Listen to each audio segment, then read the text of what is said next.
You're listening to The World at 8 with Lynn Mozart. The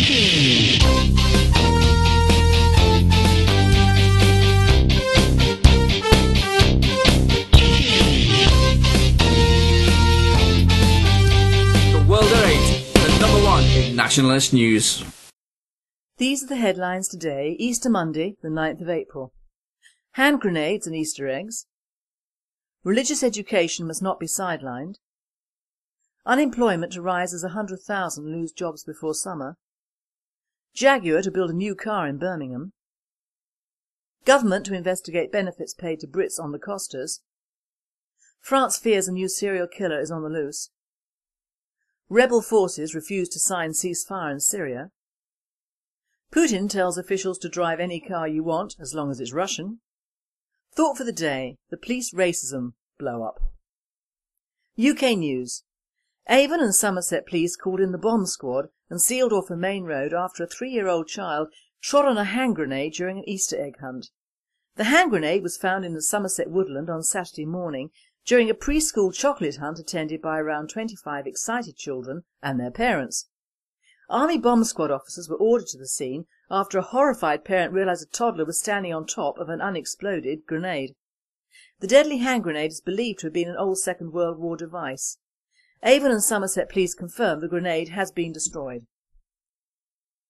The Archbishop of Canterbury, Rowan Williams, issued a passionate plea for religious education not to be sidelined in the nation's secondary schools as he gave his final and best Easter sermon as the leader of the Church of England. Dr. Rowan Williams told the congregation at Canterbury Cathedral yesterday that he believed many young people continue to take the issue of religion seriously and their perceived hostility towards faith is not as extreme as is widely feared. The Archbishop's comments came after the Church of England warned that the pupils' moral and spiritual development risked being pushed to the side due to government reforms which put an increasing focus on the teaching of reading, writing and arithmetic at the expense of many other subjects. A spokesperson stated, "I wish it were so. Schools are pushing aside our religious teaching in favour of immigrants and their religious beliefs."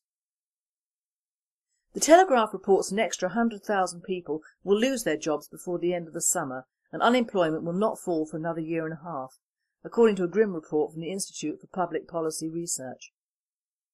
On a lighter note, according to the BBC, Jaguar Land Rover is to build a successor to its previous sports car called the F-Type at its factory in Birmingham. It is a 2-seater convertible with petrol engines made at Jaguar's Castle Bromwich plant. The design will be unveiled later this year. Jaguar's iconic E-Type was last made in 1975. Jaguar said we have been absent for too long from making sports cars.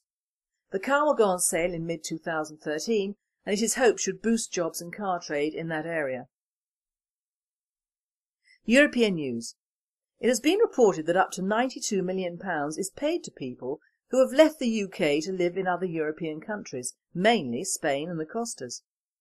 This isn't the old age pension, but it is comprised of other benefit payments from job seekers allowance to the winter fuel allowance. People who move to Europe are apparently allowed to claim job seekers for up to 3 months, but obviously this payment is not alone in being abused. Emma Boone of the Taxpayers Alliance said, "Many taxpayers cannot afford a holiday now, so it will seem strange to them that the DWP is handing out job seekers allowance to those living abroad." However, the largest payment is £41 million in incapacity benefit. A spokesperson has said, if they can get on a plane, fill in the multiple forms for the DWP and claim job seekers, they are hardly incapacitated. This loophole must be closed in the light of the financial position of the country. We cannot afford to keep people living the high life abroad. 4 people have been murdered in the French capital of Paris in the last 6 months.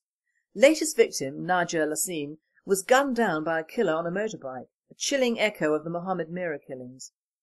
All 4 victims have been killed at point-blank range with a 7.65mm handgun. At least in 2 of the previous killings, the shooter escaped on a motorbike.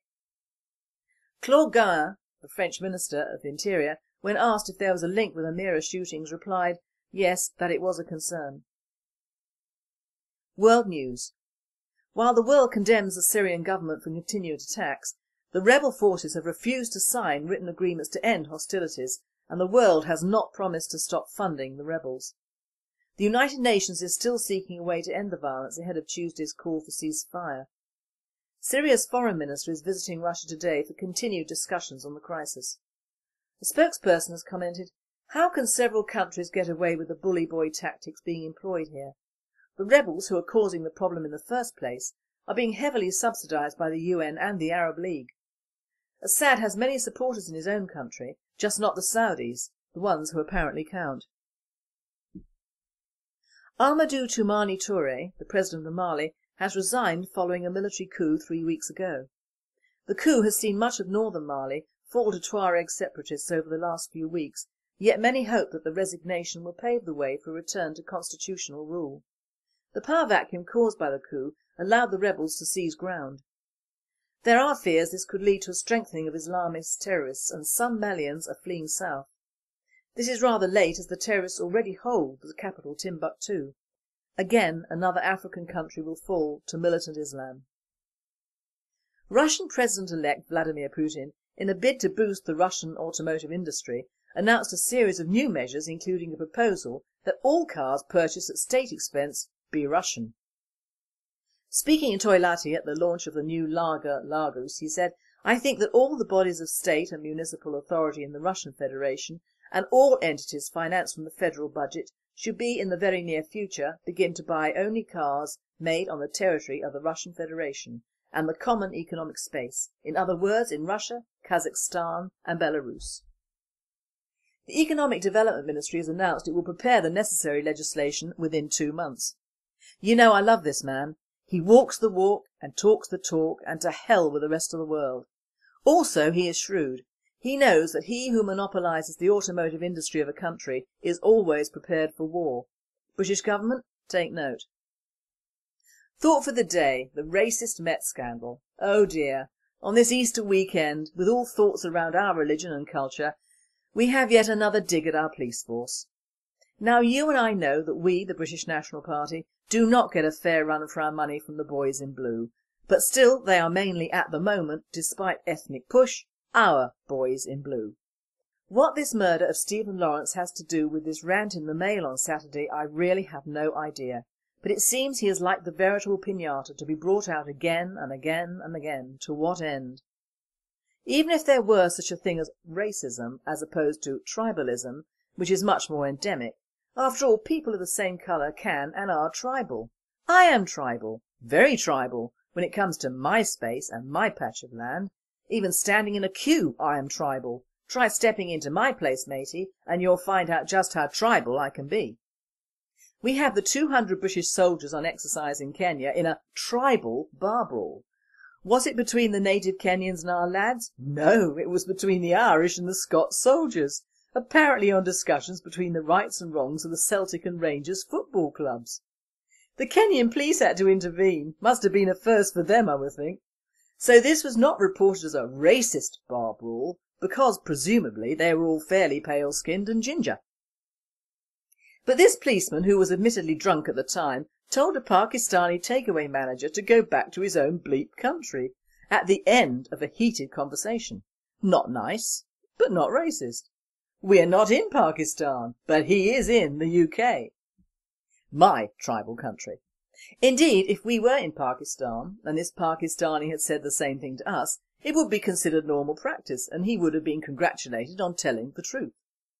This Umar Nazir forms part of the huge immigrant workforce we seem to employ around the capital city, and outside in our food outlets of all things.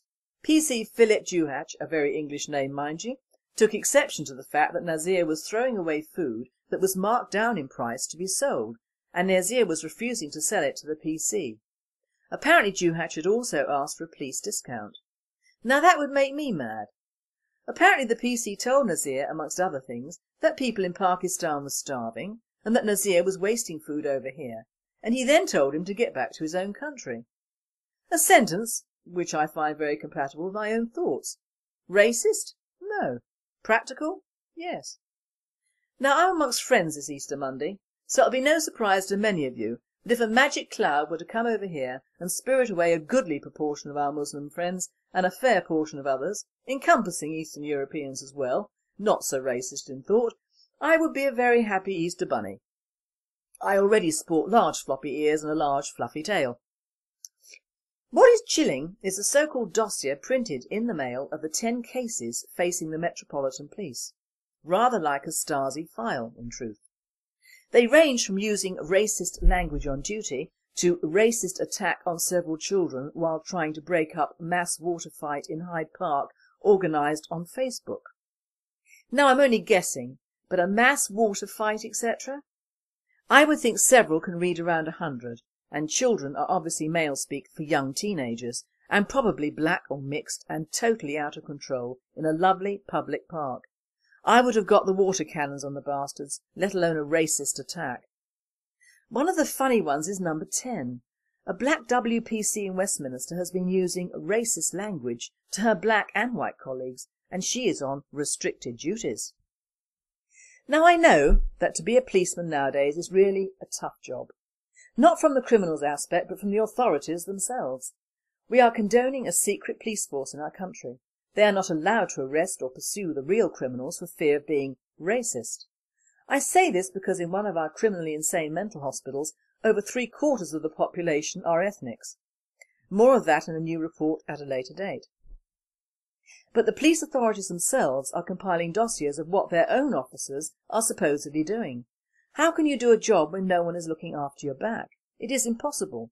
Put that with the Human Rights Stupids Act and we have a no-brainer here, my friends. You actually cannot do your job if you are a proper Mr. Plod.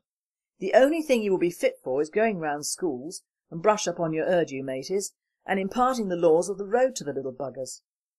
That and helping old ladies across the street, young man. But actually catching terrorists, murderers, rapists, gangsters, Muslim groomers who aren't working in kebab houses are well beyond you. Why? Racism is why. How can you arrest a man of a different colour and culture without being a racist?